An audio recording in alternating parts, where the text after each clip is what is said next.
क़यामत के दिन सब लोग एक ही बात कह रहे होंगे, शैतान ने हमें बिगाड़ा, शैतान ने हमें बहकाया। लेकिन उस दिन शैतान खुद एक ऐसी बात बोलेगा जो इंसान को जिंदगी भर का सबक दे जाएगी। क़यामत का दिन होगा, आसमान तोड़ दिया जाएगा, जमीन बर्फ की तरह पिघल रही होगी, हर तरफ अंधेरा, चीख, अफरा तफरी होगी, लोग दौड़ रहे होंगे, कोई हिसाब से भाग रहा होगा, कोई अपने गुनाहों से। इसी हालत में एक शख्स इब्लिस को देखकर रास्ते में चिल्ला पड़ेगा, है शैतान, तूने मुझे बिगाड़ा, तूने मुझे बर्बाद कर दिया, तूने मुझे गुनाहों में धकेल दिया। इब्लिस रुक जाएगा, उसकी आंखों में एक अजीब सी बेचैनी होगी, मगर चेहरे पर जरा सा भी पछतावा नहीं। वह शख्स फिर चिल्लाकर बोलेगा, मैं अगर जहन्नम जा रहा हूँ तो तेरी वजह से, तूने मुझे हर गुनाह में धक्का दिया। आसपास मौजूद लोग रुक कर देखने लगेंगे। अब शैतान क्या जवाब देगा? हवा थम जाएगी, सन्नाटा छा जाएगा और इब्लिस बड़े सुकून से कहेगा, मैंने तुझे कब धक्का दिया? मैंने कब तेरा हाथ पकड़कर गुनाह करवाया? मैं तो सिर्फ बुलाता था, चलते तुम खुद थे। लोग हैरान रह जाएंगे। इब्लिस की आवाज गूंज उठेगी, मैंने बस तेरे दिल में लालच जगाया,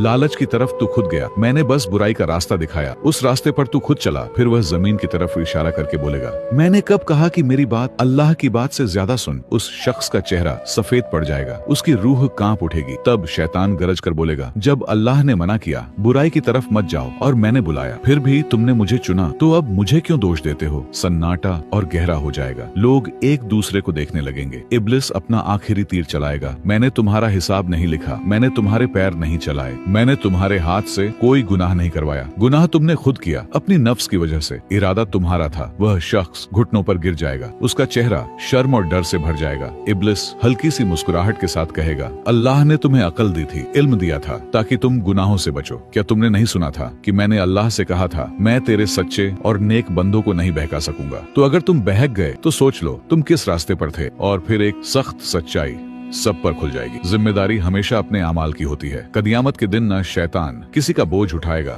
न दुनिया, न वो लोग जिनके लिए तुमने दुनिया में अल्लाह को भुला दिया था। हर इंसान अपने अमाल के साथ खड़ा होगा। गुनाह का बहाना शैतान नहीं, गुनाह का फैसला इंसान खुद करता है।